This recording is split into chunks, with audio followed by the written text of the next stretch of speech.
Hablemos de un tema clave para cualquier negocio que mueva productos: los costos del transporte terrestre.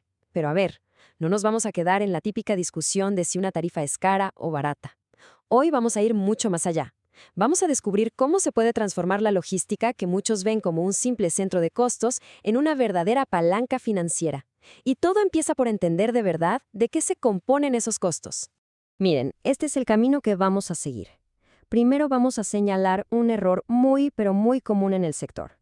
Luego, vamos a desmenuzar los verdaderos factores que mueven la aguja del costo. Después veremos cómo eso cambia por completo las negociaciones, el impacto directo que tienen los números de la empresa y, finalmente, cómo se llega a una nueva visión estratégica de la logística. ¿Listos? Pues empecemos. Bueno, arranquemos por el principio, el problema. La gran mayoría de las empresas, sin darse cuenta, abordan la contratación de transporte de una manera que, francamente, les hace perder mucho dinero y eficiencia. El enfoque de siempre, el ineficiente, se apoya en pilares bastante frágiles, ¿no? Se mira el precio del año pasado, se hace una comparación rápida con lo que dicen que cobra la competencia o simplemente se presiona al transportista para que baje el precio. Pero el enfoque eficiente, el que de verdad funciona, se basa en una sola cosa, pero que es potentísima: la estructura técnica de costos. Aquí la conversación cambia. Ya no se trata de regatear un precio, se trata de entender y gestionar un costo desde su raíz. Y entonces, ¿qué es esto de la estructura técnica? Pues aquí es donde la cosa se pone interesante. Es como pasar de ver solo el precio final por kilómetro a de repente tener los planos del motor y entender cómo funciona cada pieza. Y todo modelo técnico serio empieza con una división fundamental, que se ve muy clara en este diagrama. Hay que separar los costos fijos, esos que se pagan sí o sí aunque el camión esté parado, de los costos variables, que dependen directamente de la operación, del viaje. Solo cuando hacemos esta separación podemos empezar a calcular cuánto cuesta de verdad mover la mercancía. Y cuando abrimos la caja y vemos qué hay dentro, el panorama cambia por completo. A ver, el combustible es importante, claro, un 37%, es la porción más grande. Pero ojo, que los costos de personal y las dietas suman otro 37%, prácticamente lo mismo. Y a eso hay que sumarle la amortización del vehículo, los seguros, los neumáticos, todo. Quien negocia pensando solo en el precio del diésel está viendo, como mucho, un tercio de la película. Vamos a ponerle un nombre a esto. Cuando hablamos de drivers del costo técnico, nos referimos a esto, a cada uno de estos componentes que podemos medir y gestionar. Son, por así decirlo, las palancas que podemos mover. Lo importante es que, al analizarlos por separado, la gestión deja de ser una simple reacción al precio del mercado y se convierte en una acción estratégica, pensada desde adentro. Y un modelo de costos que de verdad sirva tiene que ser completo. No se puede quedar en lo obvio como el combustible y el mantenimiento. Tiene que considerar la depreciación del camión, los seguros, pero también factores de la operación misma, como la ocupabilidad. ¿El camión va lleno? ¿Qué pasa con el viaje de vuelta? Va vacío. Ese retorno en vacío cuesta dinero. Incluso el capital de trabajo que se necesita para la operación es parte de la ecuación.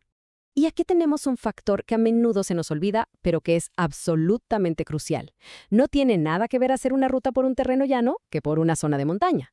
La orografía, el perfil de la ruta, junto con el peso de la carga, tienen un impacto directo y brutal en el consumo de combustible y en el desgaste del vehículo. Un modelo de costos que ignore la geografía simplemente está incompleto. Muy bien, ya hemos desarmado el costo. Ya entendemos sus piezas. Ahora veamos cómo este conocimiento le da un giro de 180 grados a la forma en que se negocia. El cambio se da en 3 pasos muy lógicos. Primero, modelar, es decir, calcular el costo técnico real para cada ruta importante. Segundo, identificar la brecha, o sea, comparar ese costo real que hemos calculado con la tarifa que se está pagando ahora mismo. Y tercero, y aquí está la magia, la negociación cambia. Ya no es un tira y afloja sobre un precio. Es una conversación con el proveedor basada en datos, en hechos, sobre los componentes del costo.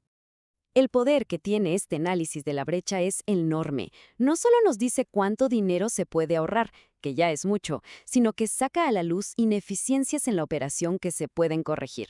A lo mejor una ruta es muy cara por su geografía, o quizá los tiempos de espera en un almacén están disparando los costos del personal. Los datos no mienten. Y que quede claro, todo este análisis no es un simple ejercicio teórico. El impacto en la rentabilidad de la empresa es directo, medible y, muchas veces, espectacular. El golpe es inmediato. Cada céntimo que se ahorra en el transporte va directo a la última línea de la cuenta de resultados, al margen. De repente, es posible saber cuál es la rentabilidad real no solo de un producto, sino de cada tonelada que se mueve, de cada cliente al que se le entrega o de cada zona geográfica. La gestión de costos deja de ser un dolor de cabeza para convertirse en un motor que mejora el flujo de caja y dispara la rentabilidad. Y todo esto nos lleva a la gran conclusión, a una forma completamente nueva de ver el papel que juega la logística en una compañía.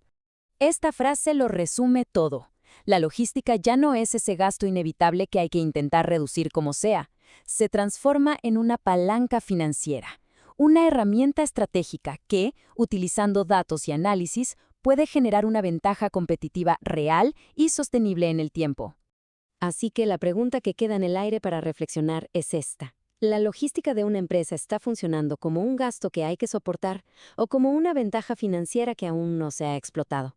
Como hemos visto hoy, la diferencia entre una y otra cosa está en entender, de verdad, qué hay detrás de cada tarifa. Muchas gracias por la atención.